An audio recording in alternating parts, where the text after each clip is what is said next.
I thought, you worked so hard to get here, get a job at a Japanese company in Japanese, and that was maybe a huge mistake, because this is horrible. He's like, you came to Japan, some dumb weeb English teacher, and look what you've done. Like, he thought I was so impressive. The tech would crash all the time. We started hiring crazy fast. I got really into trail running around that time, started drinking a lot. Yeah, no healthy things. Yeah, it was really hard. Hello, and thank you for tuning in. If you're enjoying the show, subscribing is the best way to support us. It helps us grow and bring you new stories from life in Japan. All right, let's jump in.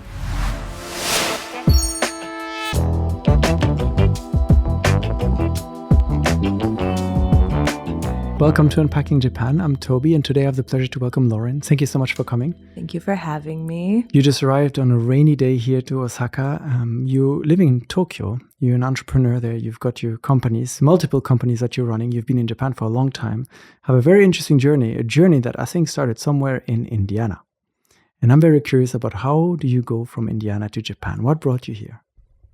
Yeah, so I was born near Chicago, and then I grew up in Indiana in a town also pretty close to Chicago, very small farms near a lot of old factories. And I don't know, I was just interested in Japan. I wasn't sure why.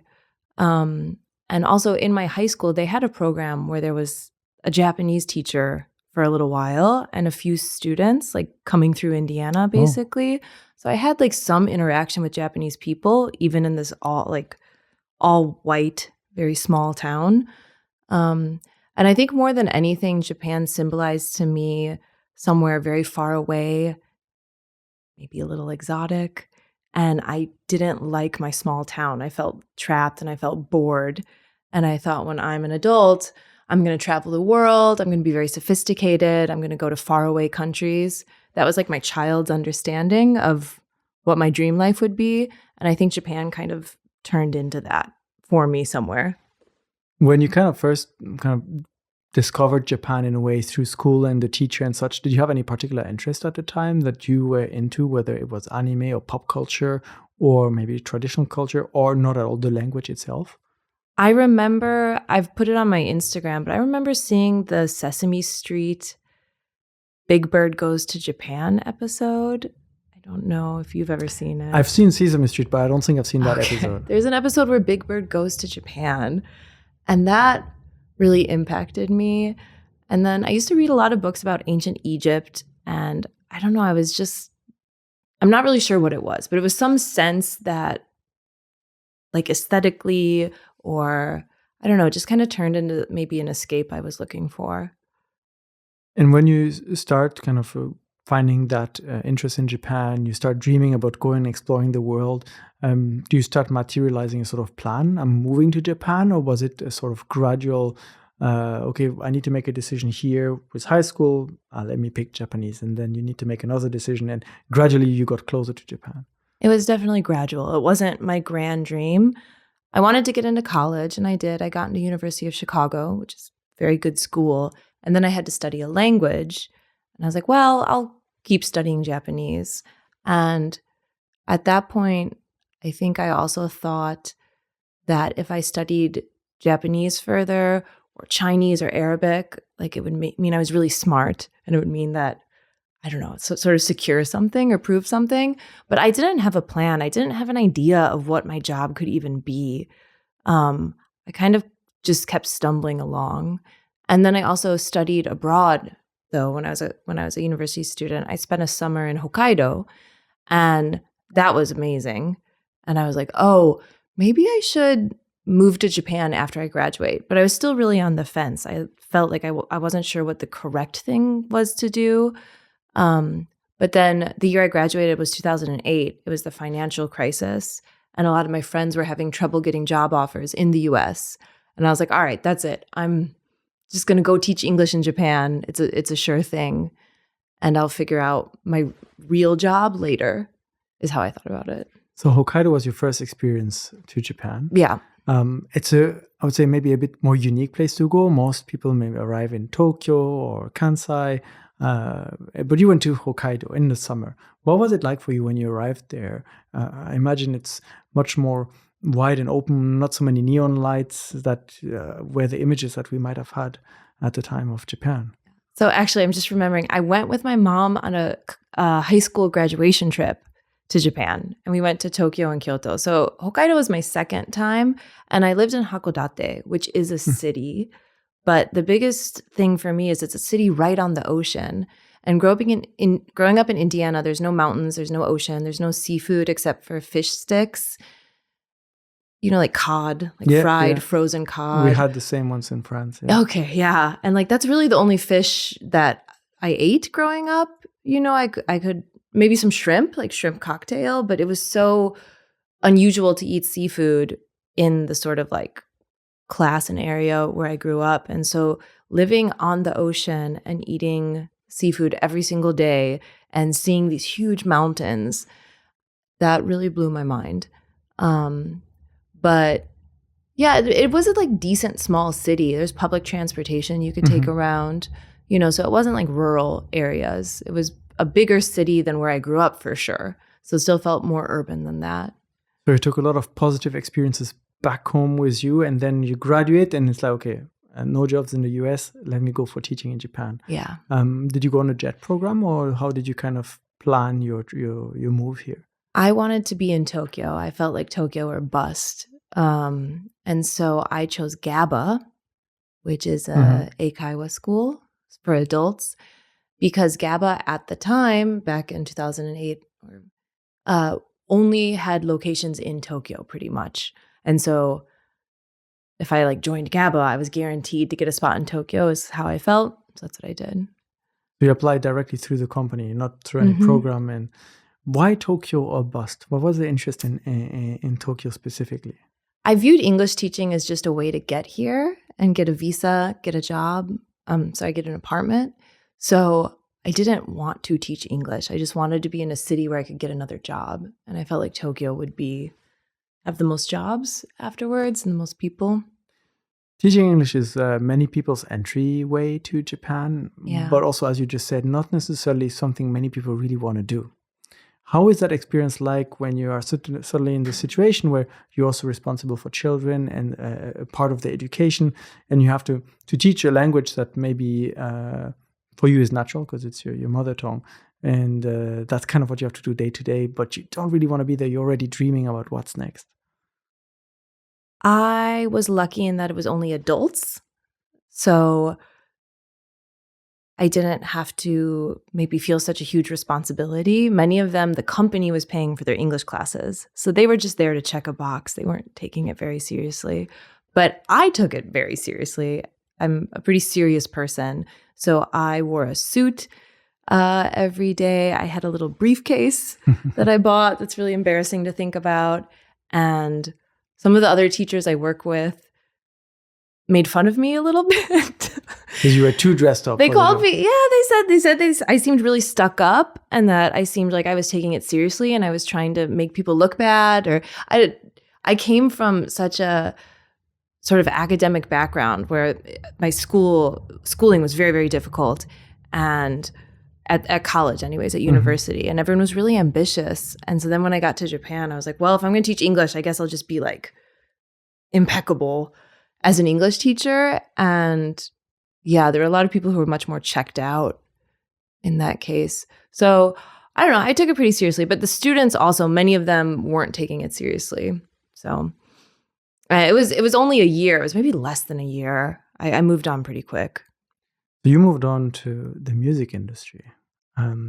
It's a very interesting place to get into. Maybe not so many people have had the opportunity to work in that industry here in Japan specifically. But from everything you said so far, you strike me as well as someone who you wanted to do something. You wanted to achieve something from already your high school years. You wanted to kind of, in a way, if I can phrase it like that, get out of Indiana and conquer the world. What was the interest in the music industry? Why was that the one that you turned to after English teaching? At the time, I applied to every single job that I could find on Gaijin Pot. I don't know if Gaijin Pot still exists. It still exists. Okay. Yeah. That's probably rude to say. Like Career Cross, like every single job posting site. So because this is like 2009. So iPhones exist, the internet exists, but it's It's not how it is now. Yeah. So I just applied to every single job posting I could find. I applied to recruiters, to like training, to assistant jobs, secretary jobs, just everything. Because, in school I studied history and my Japanese was fine, but not that great. And so I didn't have any hard skills. So I just applied to everything and I had tons of interviews. And the only place that wanted to hire me was a company called Kyoto Tokyo.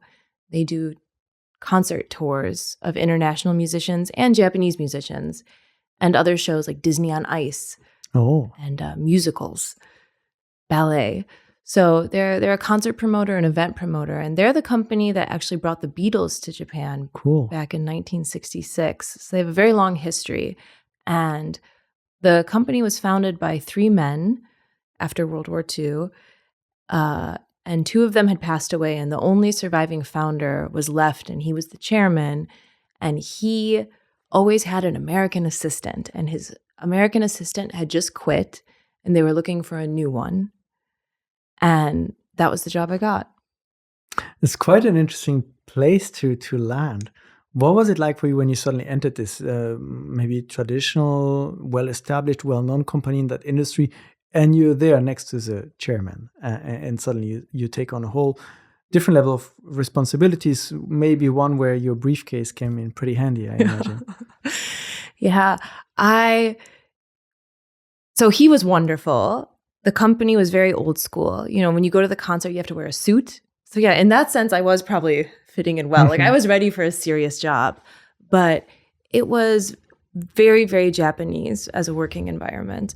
And I studied Japanese in school, but I didn't know any Japanese business culture, really. I didn't understand why everyone was saying "Otsukaresama desu" all the time. I didn't know how to make a phone call, in a business phone call, or answer a business phone call. I didn't know a lot of office etiquette, where to sit at the meeting table, where to stand in the elevator, how to hand over documents. And when you're the only foreign employee at a company, they don't have training materials just for you. So I had to sort of figure it out. And I hired a Japanese tutor right away too, because I felt my Japanese wasn't good enough. But yeah, he was great. But I would say after a few months in, maybe 6 months, I hit this point where I thought, you worked so hard to get here, get a job at a Japanese company in Japanese, like prove something.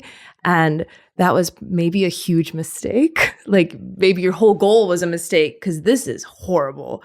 I couldn't leave until my boss left the office. And he would show up late and stay till 11 all the time. And then sometimes I would miss my last train home. And then also, sorry, this wasn't my boss at the time. I had the chairman and he was very chill, but there was also a bucho, a sort of department manager of international touring. Okay. And he was not a nice man. He's a very, very not nice man. And so he wouldn't let me go home until he was done working, but he would show up late, stay till 11. And then sometimes he would go past my last train, but wouldn't pay for a taxi. And I would walk home from Omotesando to Nakano, which if you live in Tokyo is very far. And he made me miserable. Sorry, I'm remembering it now. But so about 6 months in, I was like, this is miserable. I felt miserable. I felt like I was getting yelled at all the time, just making tons of mistakes. I didn't understand what I was supposed to do. Felt like everyone hated me. And I thought like my idea of getting a job at a Japanese company was clearly just like the wrong goal. And I should have done something different. So when you arrive at this 6 months landmark, I imagine you've had a lot of difficult situation. You were talking about how you didn't know the office etiquette, the elevator etiquette, and such.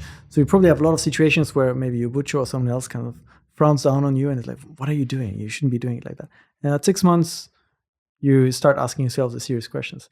But you don't leave right away. What goes through your head? What do you decide to do at that time when you're in that situation? Yeah, so I decide very clearly that I can't quit until I have gotten so much out of this experience that this current temporary pain is worth it. Mm-hmm.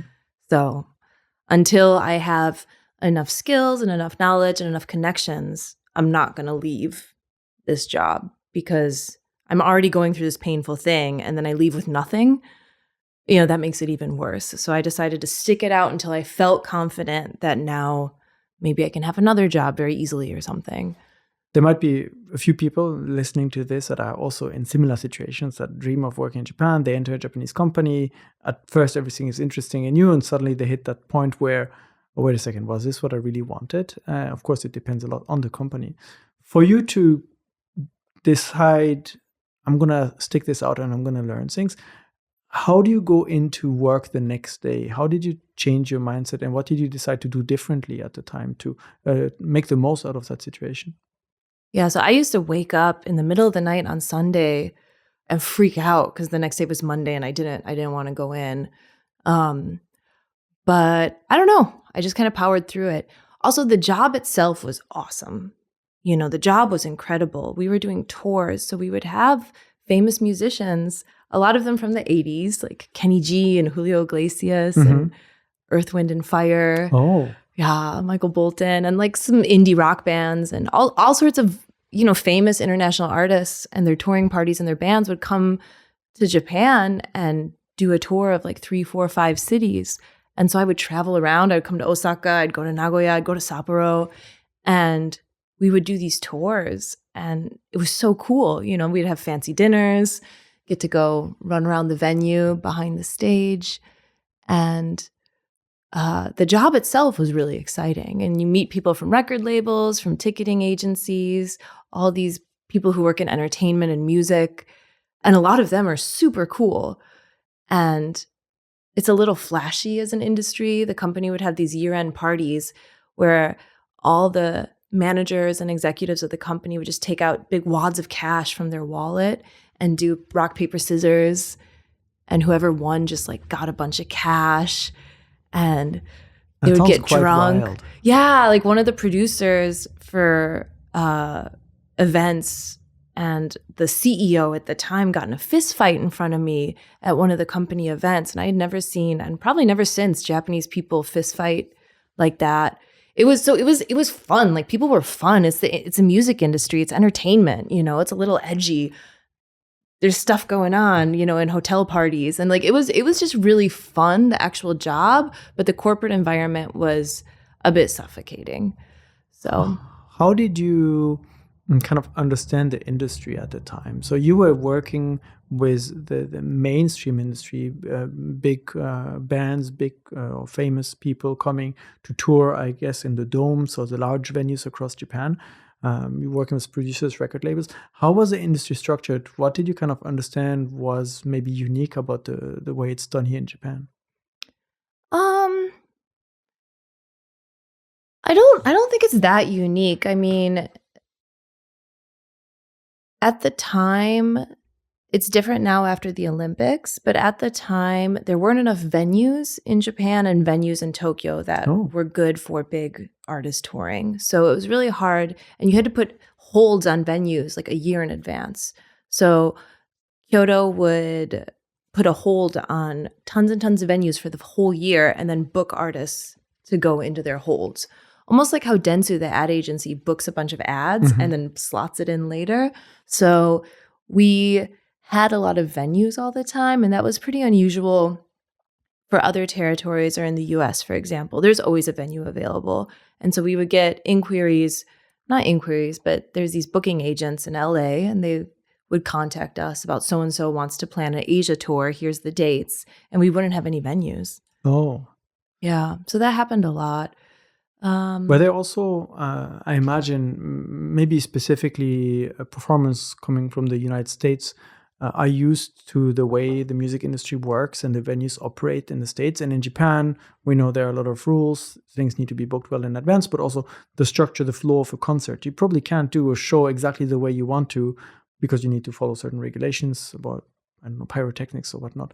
And did you often have situations where there would be requests from a band wanting to do something in Japan that's not possible, and you kind of, as the only American in that company, end up in between all of these? Yeah, I was often in between people, but I would say 99.9% of international artists love touring in Japan. Oh. Yeah, because the equipment is top tier. Every single thing in the venue works perfectly. Every single person is on time. Do you know what I mean? The audience is incredibly respectful. The car is clean. The train is clean. People don't overpromise. You know, you have these artist riders, and some of that is a request for equipment. Some of that's request for food or beverage. But the Japanese promoters in general will follow the artist rider. And all these other countries, including the US probably, other Asian countries, you show up and it's not how it's supposed to be. So then you have to fight. You have to call someone out and yell at them and in Japan, you don't have to do that. So there's no artists ever complained about Japan. Some of the stuff that would happen is you get a lot of vegetarians. Oh, interesting. And vegans and things. And so sometimes that's hard. Yeah. Yeah. Because maybe less now than at the time. Yeah. Then that was almost 20 years ago. So yeah, less now. But yeah, I mean, it's so rare to have an international touring artist complain about Japan. Do you have one like particularly memorable experience of working at that company, or maybe someone you've worked with? I do. So it was really, really, I mean, unforgettable. We planned a Cyndi Lauper tour.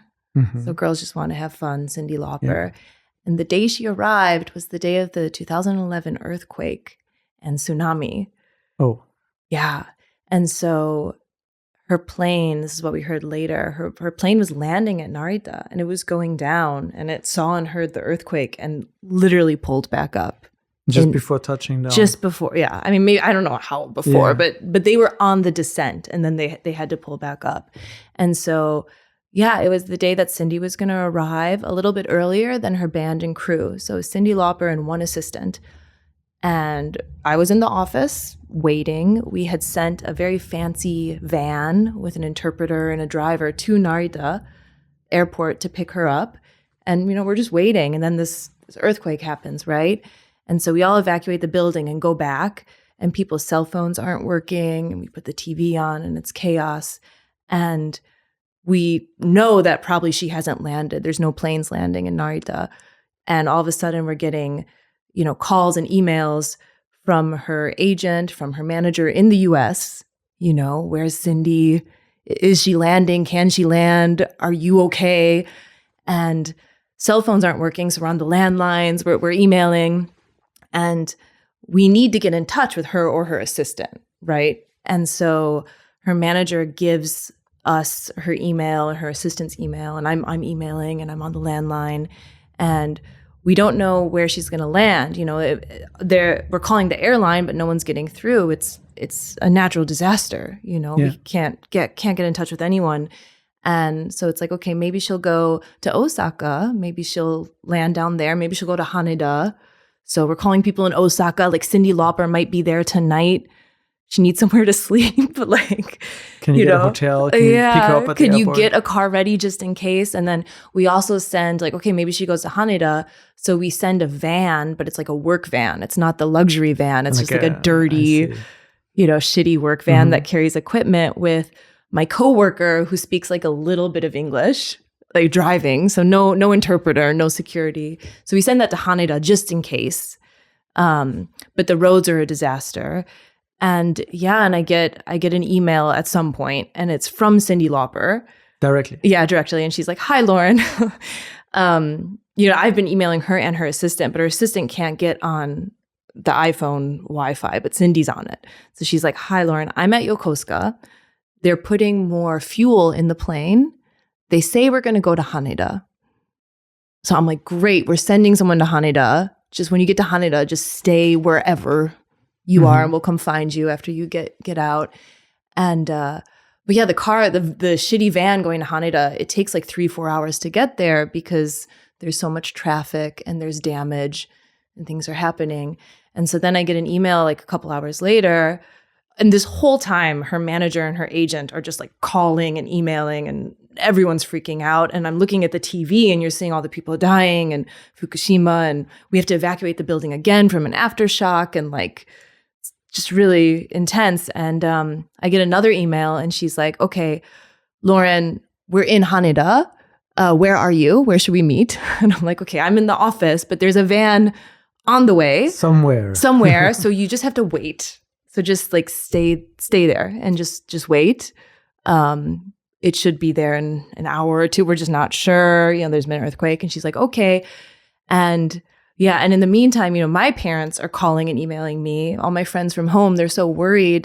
They're seeing on the TV. And I'm like, not now, Mom. I have to find Cyndi Lauper. But I feel really weird. I feel weird because I'm so worried about her and my job. And then also all these people are done. Like I feel very strange, and I'm tired and I'm confused. But then, so anyways, the people with the van get Cyndi and they put her and her assistant in and they start on the way back to Tokyo, which takes another 3 hours. Usually to Haneda, it takes less than an hour from Tokyo, I imagine from downtown. So it's usually not like that. But anyways, it takes them 3-4 hours to get back. And at that point, I go to the hotel. I go to New Otani, which is a luxury hotel. And I'm waiting. I eat a little food. I talk to the hotel people. We always use them. So it was nice because I was around people all day. I made 100 phone calls, stuck at the landline, trying to use my cell phone. And then, she gets there and it's like midnight 1. It's very late. Like I'm feeling pretty on edge, like pretty crazy at that point. Because there's also a bunch of people who are supposed to be arriving the next day and the next day. And what are we going to do with the show? Do we cancel it? What's happening? And so I'm pretty on edge and I'm by myself. My boss is gone because he went ahead to somewhere. I can't remember, but I'm just by myself basically at this luxury hotel. And so the van pulls up and I'm so embarrassed because it's such a bad van, and it opens up and there's just these like shitty seats inside. And she's been in this van for 3 hours. Right? Coming back from there. After the military airbase landing. And waiting in Haneda Airport. And then also she was flying from South America. So she had gone through, so she's been traveling for like 6 hours at least, maybe even longer than that. And it's 1 a.m.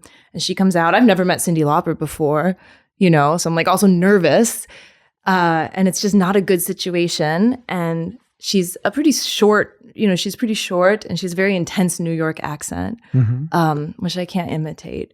But so she comes out of the van and I'm like, Ms. Lauper, I'm so sorry. I don't know what to tell you. Like there's been this natural disaster and it's, just messed up everything. And I'm really sorry about the car and making you wait. And I'll never forget it. And she looks at me and she goes, "Hi, Lauren. Nice to meet you. First of all, first things first, I want you to tell all these people here that I am so sorry about what happened.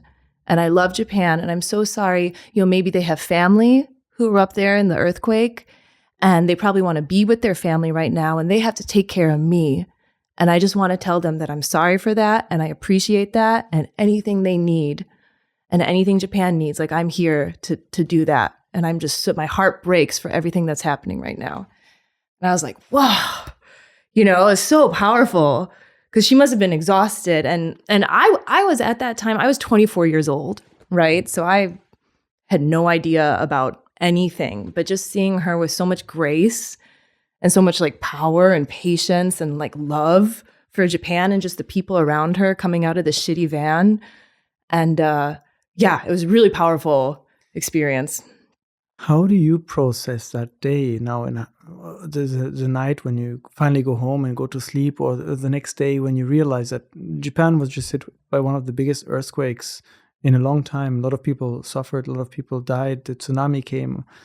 And the day this all happened, you were basically always on the phone trying to find this Cyndi Lauper. Celebrity arriving from the United States and make sure she gets to her hotel. All the while, maybe your own security might have been at risk at times with aftershocks. And then you go home, suddenly all the people that were around you all day are gone and you're kind of by yourself. And how do you process that? Yeah. I think I took a taxi home. I kind of don't remember. I remember walking too that day. Like I remember walking far to get a taxi or something, which doesn't make sense because I was at the luxury hotel. But I remember getting home and I got home, it was like 3 a.m. And I felt so crazy because I was worried maybe I'm going to die in this building. When the building hit, it's the 8th floor, this crazy old building. And then also the chairman of the company was like 70 years old and everyone was evacuating the building and he didn't want to go because the stairs are really hard on his knees and the elevator had stopped. And he's like, you guys go, I'm going to stay here. And I was like, I can't go. What if another earthquake comes back and he dies? And I'm supposed to be like taking care of him. And then like Cyndi, like, yeah, it felt crazy. I fell asleep right away. And I don't know, but I felt like I wasn't in the real world.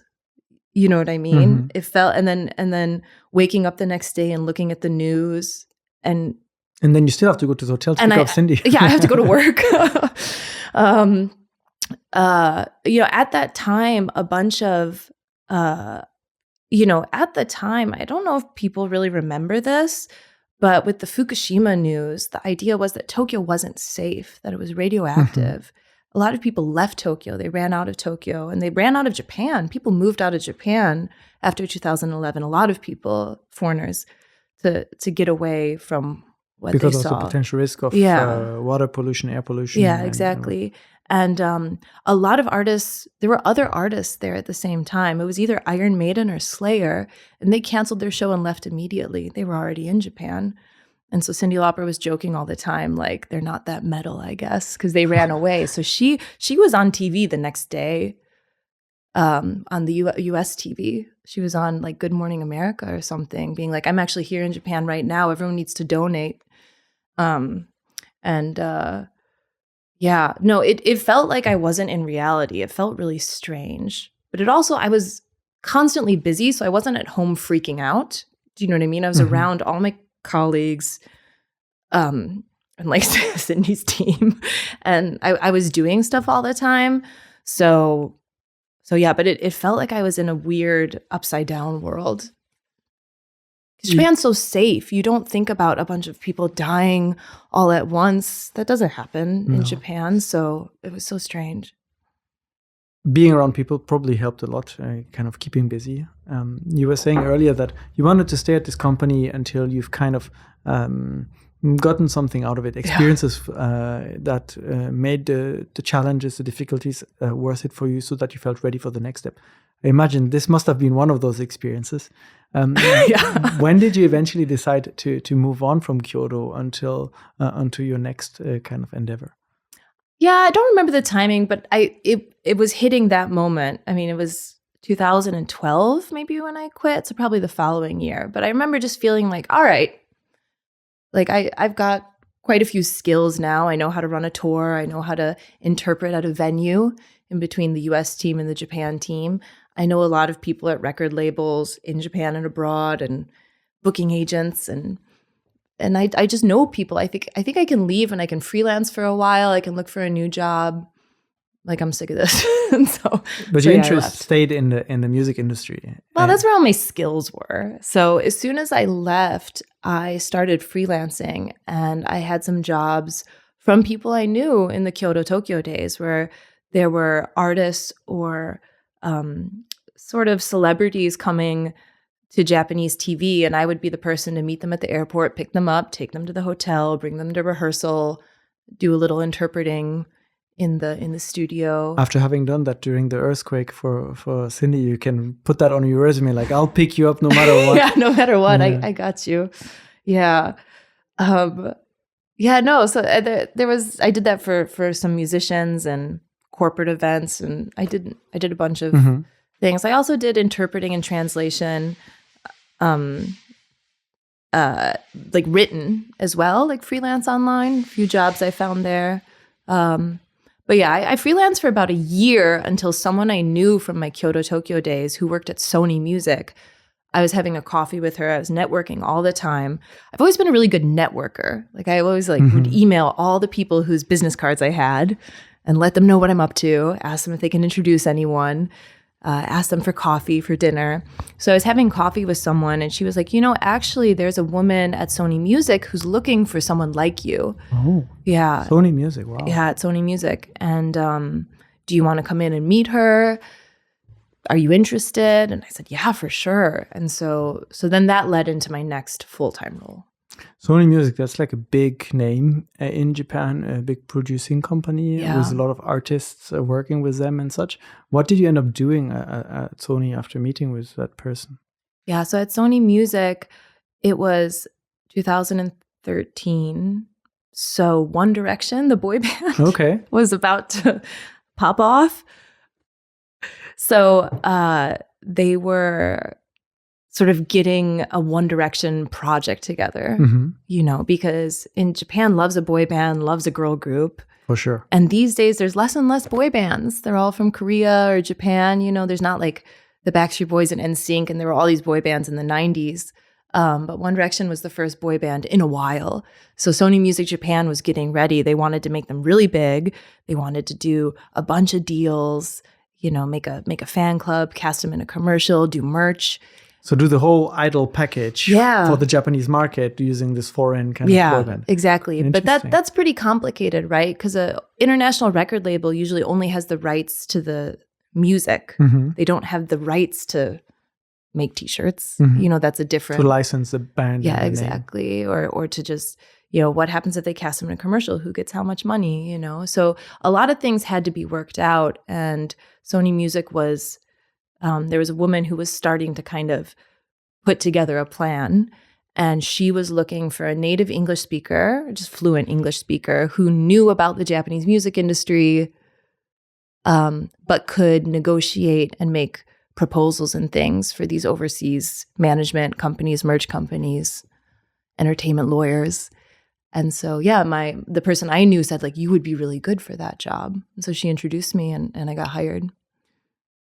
Organizing tours, planning things, and coordinating events is one skill set. Suddenly negotiating deals for others is a whole kind of different world. I would say maybe more business-centered. You have to think about the cost involved, the revenue, the profit, and who gets what, and that everyone gets a lot, and especially Sony Music, I imagine, at the time. How did you approach this kind of new environment that was new to you, I imagine, as well? Yeah, Sony was definitely much more professionalized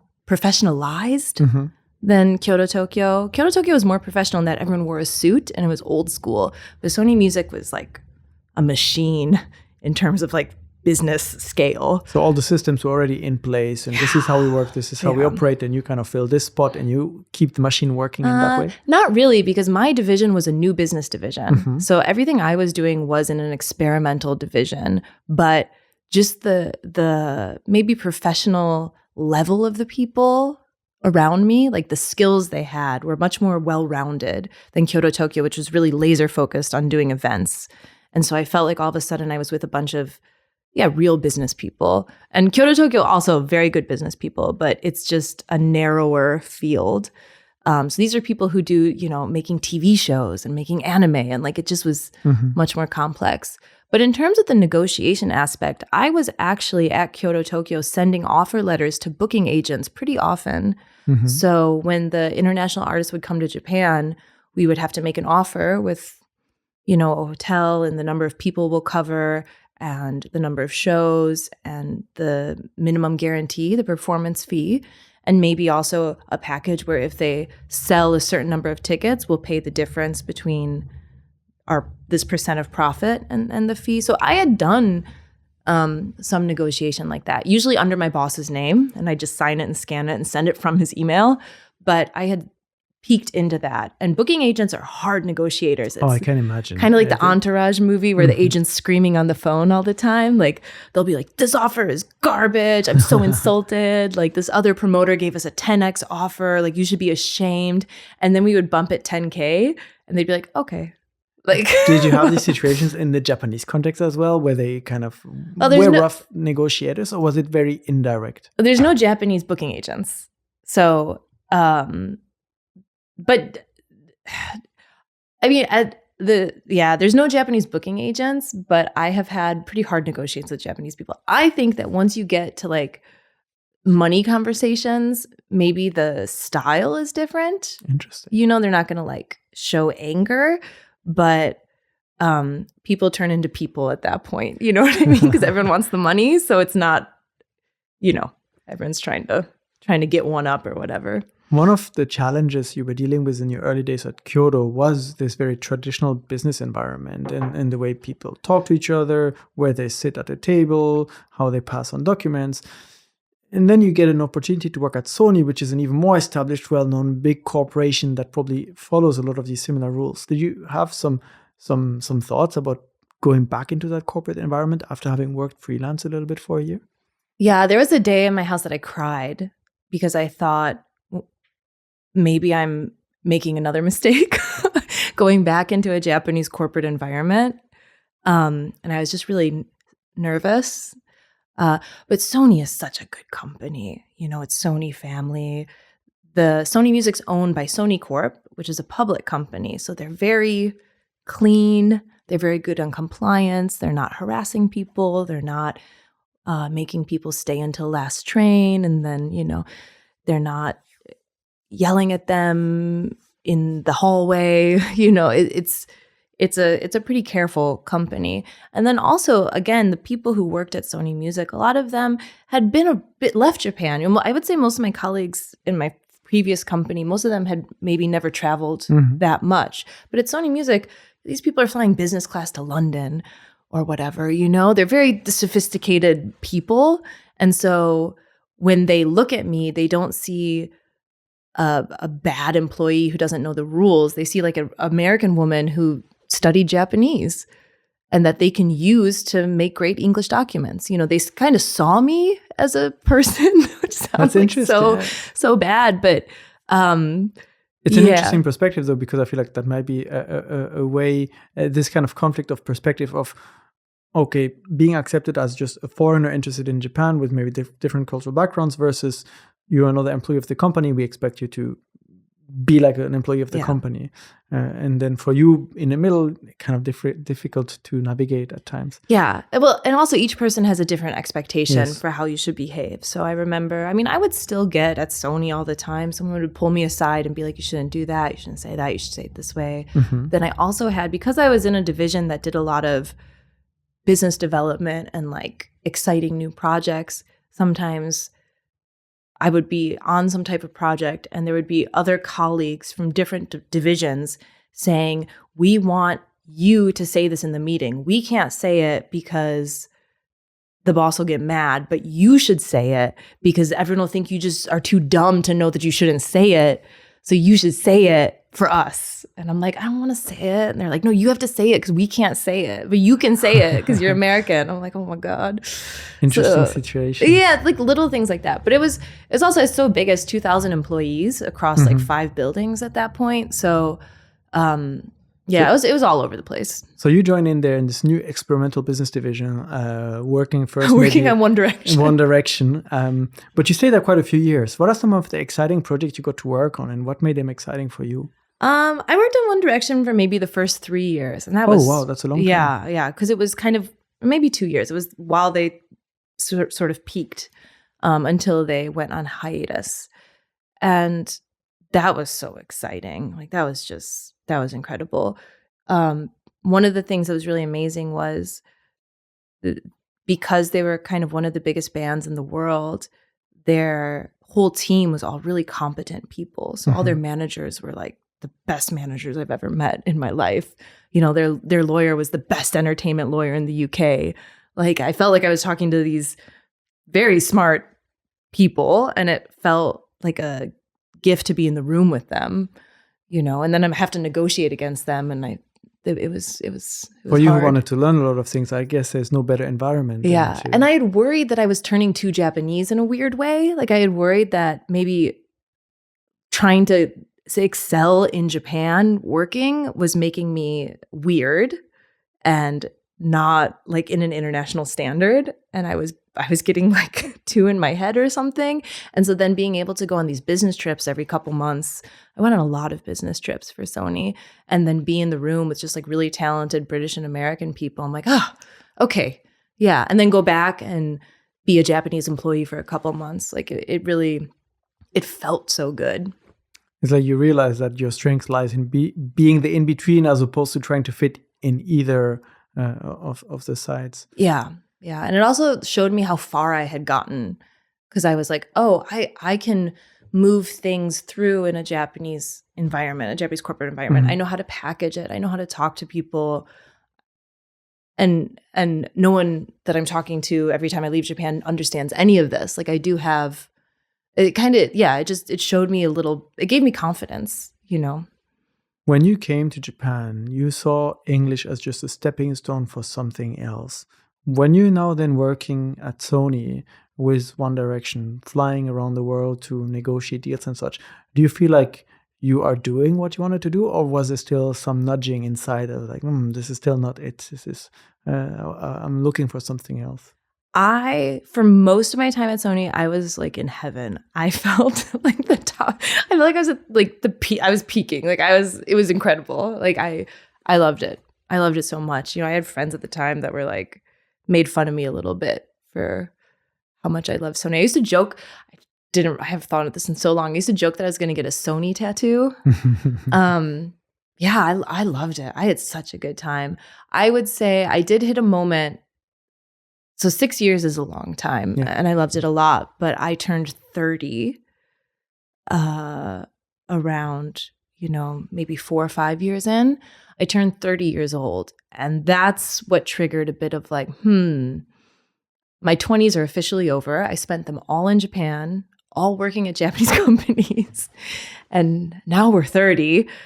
What are we doing here? You know, and that's sort of when I started trying to make moves at Sony about, okay, can I move up? Can I become head of a division? Can I? The bucho that was kind of bullying you a little bit before. Now can I be the bucho, you know? Can I be a kacho? And the answer was very much like, no.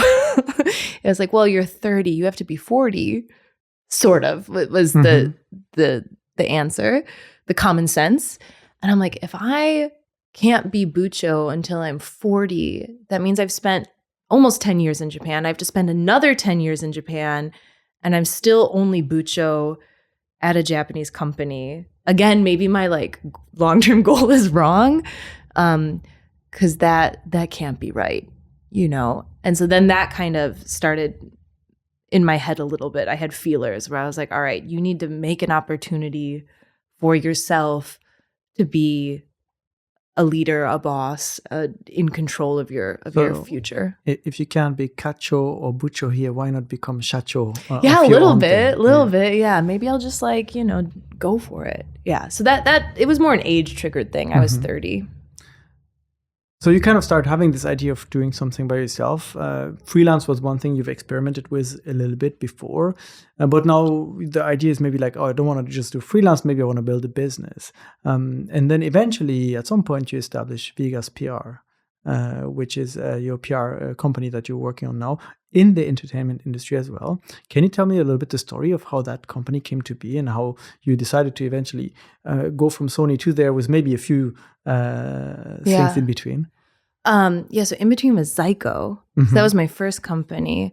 So basically at Sony, I had started working with a company called iFlyer that had event information in Japanese and English and a ticketing platform. And I got really close with the team that had founded and ran iFlyer. And I kind of put like a partnership deal with them and Sony at the time. And we were looking at the platform, and they had the idea like we should take this ticketing product and spin it out to its own thing, kind of like Eventbrite or PTix, and make the company and call it Zyko and make like a ticketing startup. And we were talking about it. And I was still working at Sony, but I was talking with them about that idea all the time. And I chatted to Sony, like, could I stay at Sony technically, but go and run this new startup somehow? And they were like, no. They actually said I could as long as I put someone else in charge, because there had to be like some old guy in charge of the project. So he would be the leader on the paper, but it's okay. I could do all the work. And I said like, oh, that's like kind of the opposite of what I'm trying to do. So I left, and I left to found a company called Zyko with a few other people. The company's still around, but that was my next big step. And I was a co-founder, and I was also the COO. So I was like Fukushacho. I was number 2. And it was a ticketing platform. And I ran around trying to get artists and event organizers to use us to sell tickets instead of the established Japanese ticketing companies. Was this also in a way an attempt to address the challenge that I've read and heard a lot about, that people can't really buy tickets from overseas, or if they don't have Japanese phone numbers and such, and maybe sometimes they're traveling here and they want to attend a concert, but it's not possible? 100%. So it was 2019. It was also a year before the Tokyo Olympics were supposed to happen. And just before COVID. Well, we didn't know that yet. But so the Tokyo Olympics, we're thinking, okay, there's going to be so many people coming. And exactly as you say, it's really difficult to buy an event ticket in English with a foreign, phone number, address, credit card, all these things, right? And so, the idea was that it would be multilingual digital ticketing with a lot of analytics for the event organizers, and just not the old paper ticket you have to pick up from the konbini, but, a next generation digital ticketing platform that you could white label and, to solve these issues, right? And then when the Olympics come, we're going to make so much money. And to get the company off the ground, we did fundraising from various VC funds, both in Japan and outside of Japan. And we had a small team, maybe 10 people, and we closed out the first year in 2019, growing a bit month on month, and we're moving into 2020. 17 people. I'm like, here we go, year 2 of my live event ticketing startup. And then COVID hit. So when you start seeing the news of COVID, at first I think all of us were a little bit like, it might pass in a few months, something. And then the reality kind of started hitting, that countries were closing down and there would be no events anymore. What do you think at that time when you left, let's say, the comfort of working at Sony and suddenly you're on your own 2 feet with your own company, like, oh. Yeah, I mean, it had already been a big shock. I mean, this is a lesson I've had to learn over and over again. But at Sony, I felt like I was hot shit. I'm so great. I'm so special. But then you leave Sony and you don't have that Sony business card anymore, and you don't have the Sony email. And all of a sudden, no one writes back. Wow. I mean, not no one, but I get the image. Less people. Interesting. You know what I mean? The tag in the email and the business card, how powerful this is. Yeah, Sony contacts you. You got to write back. And then, so it felt like I was already out in the cold already. And I was like, oh, maybe all those things I thought I was good at, I was borrowing a lot of brand equity from Sony to get things off the ground. So that first year had already been a pretty big challenge. And then when COVID hit, what it looked like was tickets go on sale months and months in advance. So if you have a show, you put tickets on sale 3, 4, 5, 6 months before the show or the festival. So the company's holding a lot of cash that are ticket sales for events that will happen much later. Mm-hmm. All of a sudden, all those events got canceled. And so we had to take that, amount of money, which is maybe about $1 million, and refund every single person who bought a ticket. Because they're not going either. They're not going. They're definitely not going. The event is canceled. We have a refund policy. You get your money back. And then, we had no money left. We only had enough money to pay salaries for maybe 2 months in March of 2020. So it was very scary, because in what world would every single event get canceled at once? But that's exactly what happened. And so our pipeline of future revenue was zero, because there's no events happening, right? And you also don't know for how long, right? Yes. It's not okay, there's going to be this thing happening for 6 months.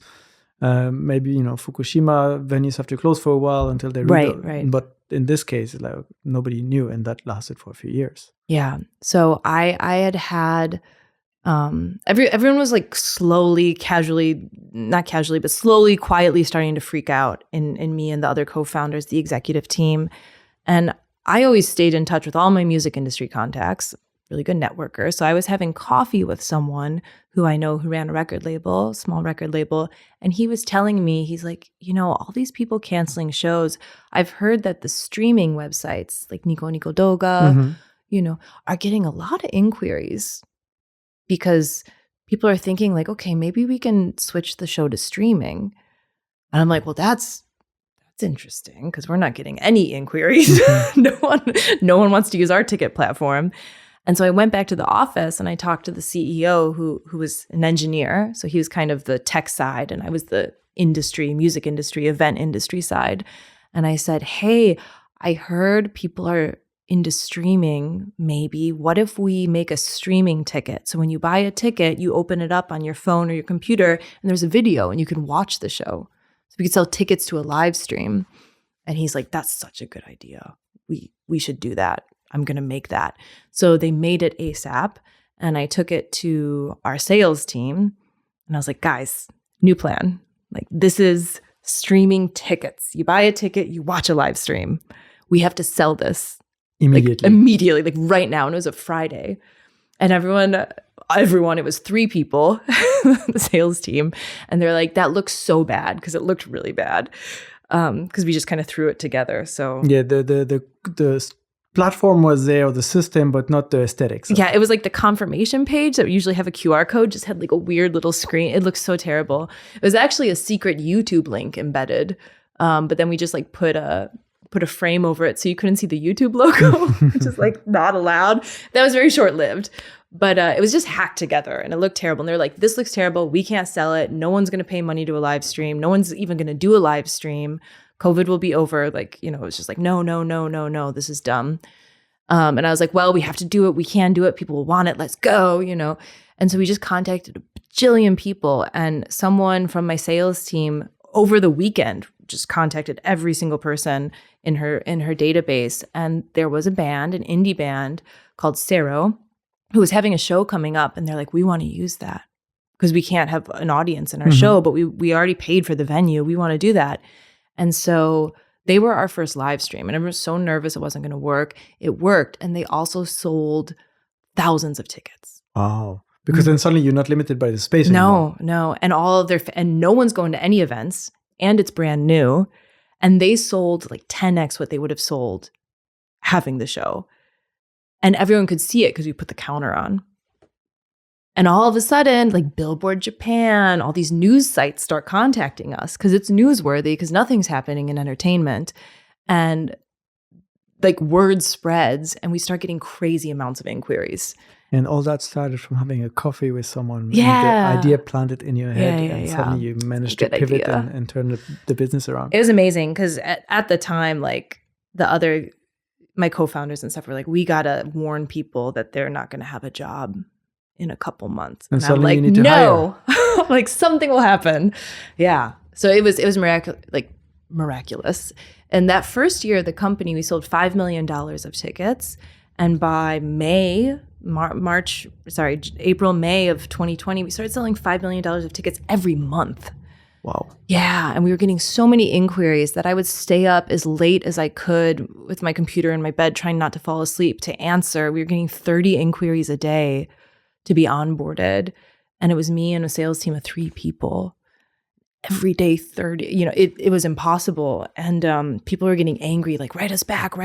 And these were powerful Japanese management companies. The people from Sony Music from before, and the people from Kyoto. Well, the people who'd ignored all my sales emails in that year 1. It was really funny. Some of them replied to my email from a year earlier being like, so yeah, we're interested now. Like, oh.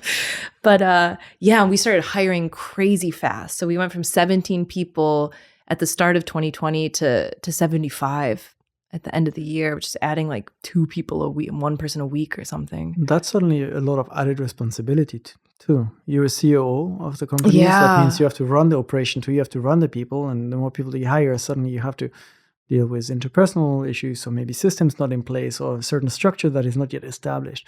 Do you run into a burnout, or how do you manage? Yeah, it was a disaster. It was, the system. Also, the tech would crash all the time. So we had several really memorable shows where there was an issue with the stream, and people on Twitter were like, death to Zyko, Japanese Twitter is merciless. Japanese fan Twitter, yikes, and it was rough. Also, some artists would have trouble and call us out, say that we were a bad platform. Some of that would go viral. How do you handle that emotionally? Just crying a lot. Just a lot of tears. I got really into trail running around that time. I also started drinking a lot. So yeah, no healthy things. Yeah, it was really hard. We had, because I don't know. I don't think people remember how stressed out people were in COVID. And all these artists had to cancel all their shows or try and figure out how to do a live stream from a concrete box in a basement with terrible Wi-Fi, and it was really hard. And I remember, in music people can, again, be intense. A Japanese, visual K rock band management company CEO guy is a little scary, some of those guys. When the conversation turns to money, for sure. Yeah, they're a little scary. And we had people, crying in the bathroom a lot. It was really stressful. There was someone who got very burnt out and had a mental health issue. And it was very high pressure. And also, all the shows, people have shows on the weekends. So it's Saturday night and Sunday night between 7 p.m. and midnight every week, like 30, 50 shows every single time. And so every weekend, before we had a dashboard going, before we had a streaming operations team, I had my computer open and I would literally have 30 tabs open, and I was just going through and refreshing and just taking calls. And then this tab of the stream is crashing. And click it, fix this. And when a stream crashes, it's not always our fault. Sometimes it's their fault, but they don't believe you. It was really intense. It was the only way that people could make money. And eventually our competitors caught up. E+, the big ticketing company, copied us like exactly. It's really astounding. Do you wonder if it's sustainable at this stage when you have basically endless work hours and employees burning out and issues all around without some of the modern systems? You don't have the dashboard yet, so you don't have certain automations in place, and you are kind of like either escaping to the trails or crying yourself to sleep. This is going to sound so shallow, but there was a lot of money moving around. So I felt like I was on a rocket ship. And I would read books and listen to things about startups, about, hitting like a hockey stick growth pattern. Like, you know what I mean? So I felt like I was just experiencing something that was normal. And like the systems weren't in place or the people weren't in place. But on the other side, we're about to IPO. Maybe we didn't, spoiler alert. But, we're going to be Uber, we're going to be Airbnb. So the Silicon Valley startup mindset, we're doing this, we're the next unicorn. We had VC funds begging us to let them invest. It was real growth. Like, it was crazy. I had never experienced that before. Most startups never experienced that. So that was like the bigger picture of what was happening. So it was very exciting in that sense. But And things fell into place. That 2020 was really hard, but by early 2021, we had hired 50 people and then we kept hiring more. It's back to a normal number now, but, and we had like a streaming operations in place. We had a dashboard. We had many more engineers. I had a very robust sales team, so I could kind of step back and be more executive, in terms of like what I focused on. But yeah, it was very exciting because also everything was shut down. There was nothing else to do, as you remember. So I couldn't like go out and party. You know what I mean? It was kind of a good time to. It's something to focus on. Yeah, but it's a common theme. It's a common theme, yeah. When you are in a difficult situation, you focus on something and you make it through like, somehow. I'm going to make this amazing. Everyone was going broke. All these businesses were failing. I'm like, I felt weirdly guilty at the time. I remember some of my Facebook posts from the day where I wanted to talk about the huge success that Zyko was having, but a lot of venues and stuff were literally going bankrupt. People that I knew from my concert promoter days where this is the worst thing that's ever happened to them. And I was like, we're rolling in cash right now. And yeah, I remember feeling guilty about that. You end up leaving Zyko. Yeah. To build something else, to build something new. Why the change when the rocket ship is flying? Yeah, well, I would say, so it was a complicated situation. Like I left kicking and screaming. I didn't want to go, but at that point, the company had gotten really big. It had gotten very complicated. We had hired a lot of people who, had MBAs and advanced degrees, and it was just getting a little political. You know what I mean? There were a lot of investors. And I had not been maybe the greatest executive during that 2020 time. You know, it was such chaos. I think I have a good excuse, but people were working a lot. You know, there was a lot of overtime. There was a lot of burnout. There was just a lot of stress and a lot of mistakes. And I had never been an executive before. I had just been an employee. I had managed projects, but I hadn't hired all these people and built teams. And so I didn't really know what I was doing. And I wasn't like the coolest headed person. I would get heated up, you know, and I would maybe yell a little bit or get like overly emotional or get panicky myself. And so when things kind of settled and we had these really professional people coming in, the consensus kind of developed that maybe I wasn't the best executive to be running Zyco as a COO. Despite being a co-founder of the company. Despite being a co-founder of the company. You know, I was the only female co-founder and the only woman shareholder, the only woman on the board, the only female director. But yeah, and so in the sense, I also do think I got scapegoated a bit because there were a lot of like communal decisions that afterwards they were like, "Well, you did that," and I was like, "Wait, we all did that together." And then also I was pregnant, so I was pregnant and starting to like get super pregnant, and I was like, "What's going to happen to my job? Like, what's going on?" And they put it off and kind of, there's like all this maneuvering. But around like when I was 7 months pregnant, they were like, okay, you're no longer COO. And I was crushed. You know, I was devastated. In retrospect, I'm glad it happened.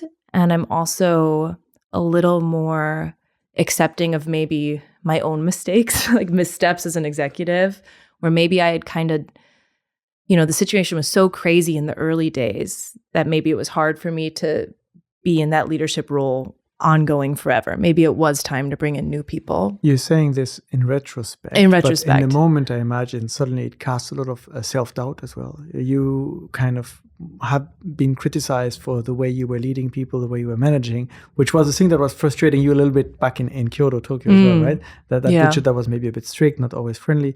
And suddenly someone else is telling you that and asks you, okay, you're no longer that, you're pregnant. Yes. What goes through your mind at the time? Well, especially one of the things that really I felt, I was hoping that Zyco was like my last company, you know, which is very naive. Just cash out. Like this is my big chance. And I've been killing myself working so hard. You know, I hired a lot of people I knew, you know, and so I'd hired all these amazing people. I had trained them up. I had given them all my knowledge. I had pulled every connection I had, even back from Kyoto, Tokyo days, right? Like my old colleagues, I had pulled them in and my old Sony people and every single person I knew in the music industry had been spent 3 years begging them to use this ticketing platform. And I had done a lot of interviews when the company got big, kind of as the face of Zyco, especially for the entertainment industry, you know, talking about like what we stand for and what we're trying to do. And, you know, I felt like I had really given everything, all my connections, all my knowledge, I'd given everything I had, even my face to this company. And now I wasn't allowed to run it. And then the idea that I have to start over, but I don't have anything left. I just gave it all there. I have nothing left to start over with. I have no people. I have no connections. What am I going to do? You know, that was the hardest thing. And you have a baby. And I have a baby. So now I have to start over, but I have less time and less energy because I'm exhausted from running Zyco for 3 years. And now I have a baby. And I remember before I had kids, which I'm so glad I had kids. I love having kids. I'm so glad I have kids. But before I did, I was worried that I would lose my independence or I would lose my career that I spent so much energy building. It was kind of my worst fear, that what if I get pregnant and have a kid and then I don't have a career anymore? And then it happened is kind of what it felt like my worst your worst nightmare. Yeah, my worst nightmare came true. Do you feel like that was maybe emphasized as well by being in Japan, where the idea of many is that women after giving childbirth, they are no longer on a fast track career path, but maybe most of them turned to part-time work Yeah. or stay at home, but that was definitely not what was in your mind. No. Yeah, I don't know. Maybe I've only experienced Japan, so I don't know. At the time, my husband Kaito was so supportive. He listened to me complain about Zyko like 1,000 times. I regret how much time I spent. I remember he like took me out on a drive. I was pregnant to go look at the moon together, so we could like clear our minds. He was so. He's like, oh, they'll regret it. You'll be fine. You're amazing. You came to Japan as an English teacher and look at you now. Who's done that? Like he was just supportive. Oh my gosh. He was so and I had a baby, which was also, bad in that I lose time, but also great because now I have a baby and I had him. And if I didn't have them, it would have been pretty dark, but I had them and he just like wasn't worried at all. He's like, look at all the stuff you've gone through, yeah, I always loved that about him. I felt like he really saw me. He's like, you were born in the middle of nowhere. you came to Japan, some dumb weeb English teacher, and look what you've done, like he thought I was so impressive. And he would always, even if we went out for dinner, he'd tell people, you don't even know she runs this huge company. Because he was a CEO as well. He had a company. But he would always in public be like, the numbers that her company puts mine to shame. My company's tiny compared to hers. He was always just like really actually so proud of me.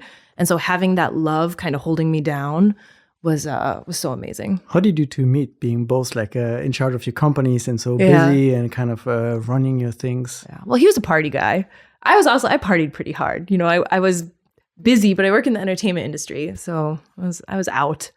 But I knew him for a long time. I knew him since I worked at Sony, just as like a guy in Tokyo, and we had a lot of mutual friends. I would see him around town. But we, reconnected during COVID in 2020, where he texted me and I was like, whoa, like, I haven't heard from this guy in a long time. And we met up and, because before he had been married, he had a wife, and then he texted me and he was like in a totally different life situation. He was divorced. He had a brain tumor that had gotten operated and he had recovered from. So he was kind of like a more, I want to say nicer.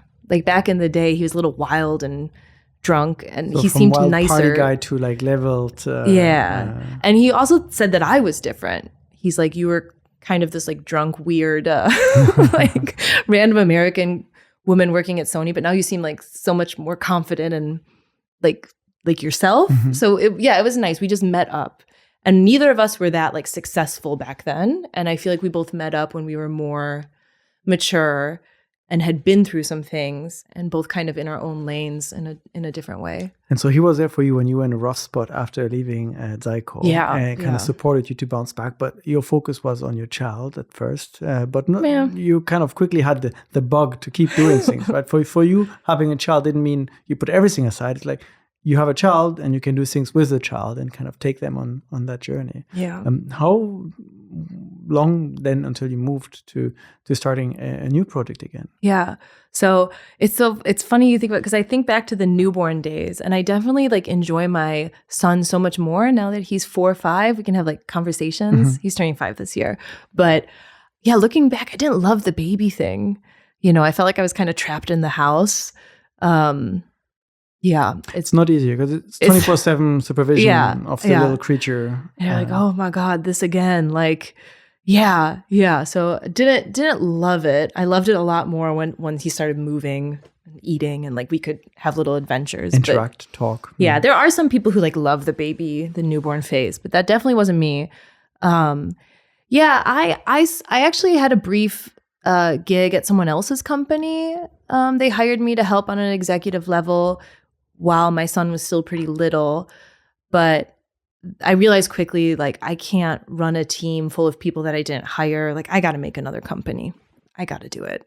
And that's the only thing I want to do. And again, my husband was really encouraging, He's like, do it again, You've done it once, you can do it again. And this time you've got all that experience with you as well. I didn't think of it at the time. even when I was starting, yeah, but I guess I did. I don't know. The idea of starting over, I was like, God damn, I'm going to have to do this whole thing again. Like, are you kidding me? And how am I going to ever have that flash of insight to do streaming tickets during COVID again? How am I going to have a company that makes that much money again? You know, like that only happens once, right? That's, you know, who knows? But yeah, so then anyways, I started a company called Vegas PR Group. And it's an agency that does PR and marketing in both English and Japanese. And the actual company name is Yugen Gaisha Yamamoto Zaimokuten, which is my husband's grandfather's lumber company that had like gone like silent. I don't know what the word is. It was like a paper. Over the company because it was registered in a way, and that was easier to set up. Yeah. And then you completely changed the business model from lumbering to entertainment and PR. Yes. And it was like, you know, dormant. Nothing was happening with this company. Is this complicated things to do, to kind of switch the business and the registration to? No, not at all. I would highly recommend people who want to make a company in Japan, visa issues aside, to buy a distressed Japanese company. No. Interesting advice. Yeah, that's what Japanese companies do. Comes with a bank account sometimes. Everything's already set up. Sometimes it comes with losses on the books that you can carry forward. Tax reasons. That's interesting. Yeah, sometimes it does have actual assets. You know, so that's Japanese companies do that all the time when if you go on the M&A matching websites, there's a lot of companies listed with heavy losses. You're like, who's buying this? But there's people buying those. And so you didn't buy it, you took it over. And I just took it over, yeah. And it was like, there was not, it was just like it was all set up. But also, I think, you know, my husband, it has the name Yamamoto in it. And he was like, you should use it. You know, they didn't want to let it die after it's the family company. And so everyone just kind of liked the idea of like the company I was making would be that grandfather's company. So the whole family just liked that idea. I liked that idea because you can't make a Yugen Gaisha anymore. You can only make Kabushiki Gaisha or Goldo Gaisha. So it's a limited company, but it's a corporate structure that is outdated. So it sounds kind of retro. It sounds old. It sounds Showa to say like Yugen Gaisha. That nostalgia. Yeah. It's like, so how am I a CEO of a Yugen Gaisha, you know? So yeah, I just liked all of that. Although it has made it really complicated on the invoices, and also some people don't get the concept of it. So they're all wondering like, why is it not like Godo Gaisha or Kabuchi Gaisha? Or they're like, why is your PR company sending us an invoice from Yamamoto Lumber Limited? Which is like is this fishy? Is this yeah. It's a fair question. And then sometimes I explain the connection, and people are like, oh, that's so wonderful. But then sometimes people are like, okay, why didn't you change the name? You know, so it just kind of shows where they're at. But what are you trying to build with this company now? With this company, so I think I kind of took everything that I did wrong at Zyko, you know, mistakes I made as a leader. Also, I didn't necessarily enjoy having VC fund involvement and investors. I didn't, you make a company, but as soon as you get a bunch of investors, you have a new boss because now they get to tell you what to do with the money. Yeah. I'm like, okay, great. Now we have to listen to these guys, you know, and we have the clients giving us the tickets, and we have our customers on Twitter who are so mad at us. So it's like we have three bosses now. This is rough. So I really wanted a business that I could run 100% by myself, that didn't need a bunch of investment and would monetize in the future, but profitable from day one, you know, cash flow positive. And I felt like a services business, agency business, like I know I can make this work. I have enough people I can sell this service to. I also felt like marketing in Japan is not that great in general. And the big PR companies, the big Japanese PR companies, I've worked with them, and they're a little old school compared to how the world works with social media now. And their English ability is so limited. And they probably also work only with a certain amount of budgets. So there's probably a market share as well that people that don't have the budgets for these agencies are more interested in something you're offering. Definitely. We're in between like a freelancer and Dentsu PR, you know? But yeah, I just had a feeling. I was like, I can make this business work, you know? I know that I can. And so yeah. And then I really wanted I don't know if this is a good goal, but I didn't want to keep making companies. I was like tired. I was like, I want this to be the company. I don't want to keep going. I want this to be the home for everything that I'm interested in, for everything that I like, for the people I like to work with. There's a few ex-Zyco people who are with me at this new company. And yeah, I just want it to be the company that runs the work I enjoy.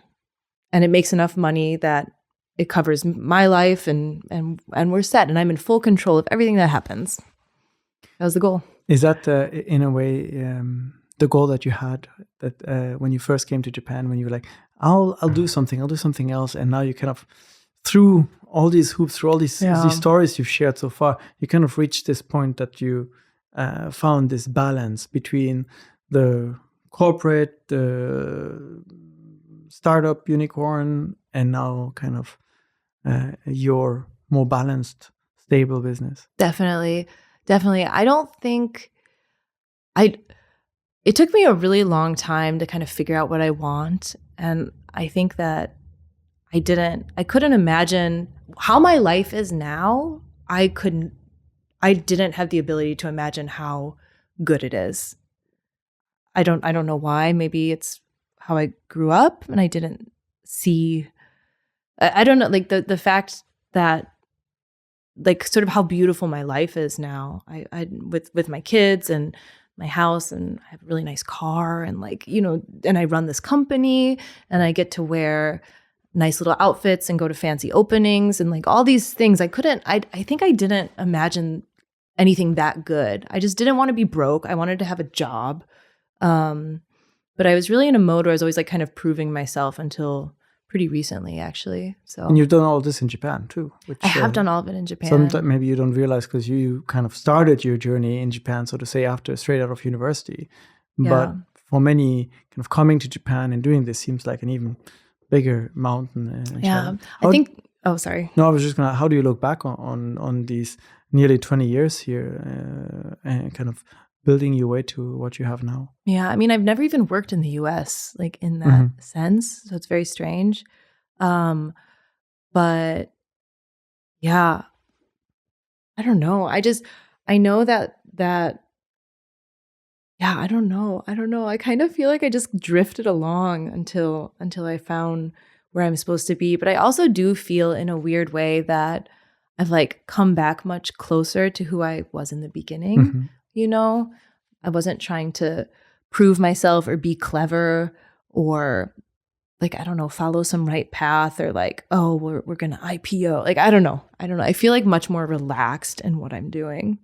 At every stage of what we talked about today, whether it was your move to Japan, your first job as a teacher, then at Kyoto, then at Sony, then at Zyco, and even now, you always mention a goal.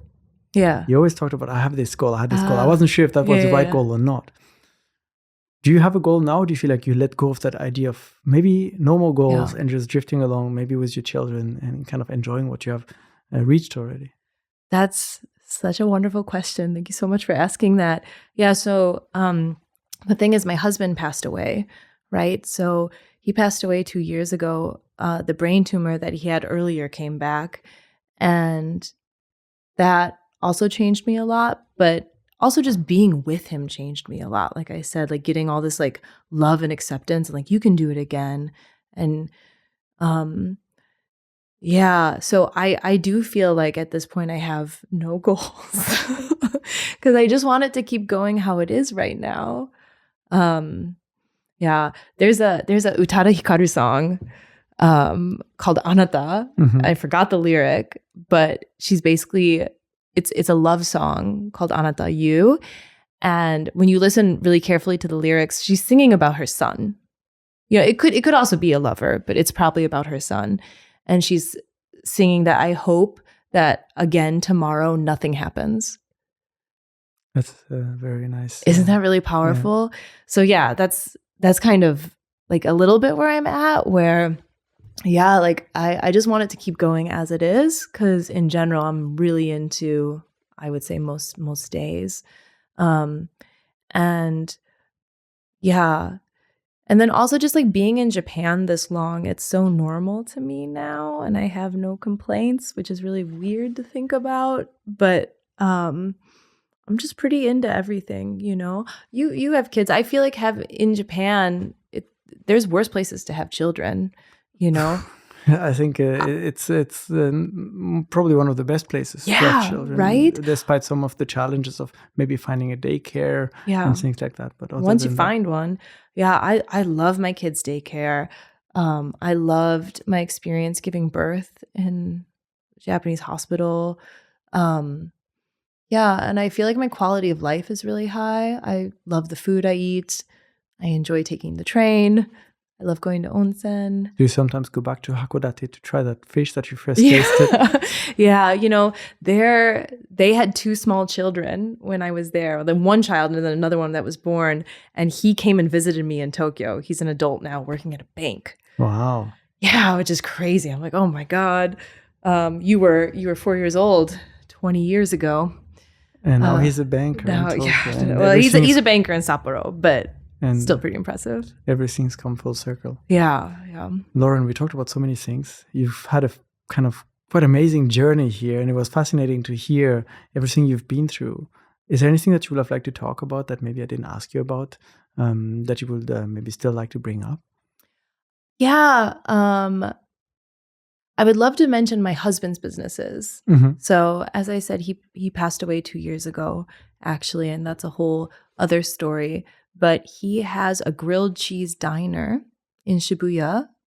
You're wearing and he also has a menswear brand called Son of the Cheese, which I'm wearing today. And the grilled cheese diner is called Buy Me Stand, and it's in the same building in Shibuya near Daikanyama. And I inherited those businesses from him, and I'm keeping them going, which has been a bit of a challenge. Mm-hmm. You know, I've never had to do sort of retail or restaurant before. It's completely different universe in the entertainment industry. It is different. It is different. So, but yeah, it's open every day for breakfast at 8 a.m. And it has hot, crispy sandwiches, which is really hard to get in Japan. It's mostly, you know, soggy, cold 7-Eleven sandwiches. I agree. I'll have to try maybe next time in Tokyo. You should. But very iconic places for those that don't know, with a pool and there was that. Yeah, that was the original location. Mm-hmm. So people can go and check out Buy Me Stand and Son of the Cheese. And Son of the Cheese, yeah. 2 brands that suddenly were added to you in maybe not the best circumstances. And I think it's quite courageous that you're trying to keep them going despite you having already your own company and children. Yeah. So hopefully people will go and check them out. Yeah. Has this given you, again, some new perspectives on suddenly doing something so unexpected of running these 2 businesses?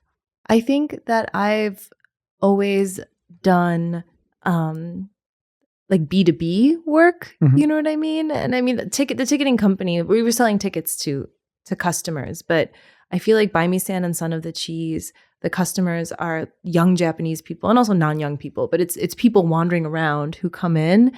And I've never interacted that much in person with the Japanese public. And it's so funny how when people come to Japan, the high standard that everyone has for customer service is so wonderful when you're a customer, but when you're the business owner and everyone expects this like crazy high standard of service, it's like it's flipped around and it's hard. It's hard because Japanese customers can be very demanding, but it's also really exciting. It's exciting to have like a physical place and see people there.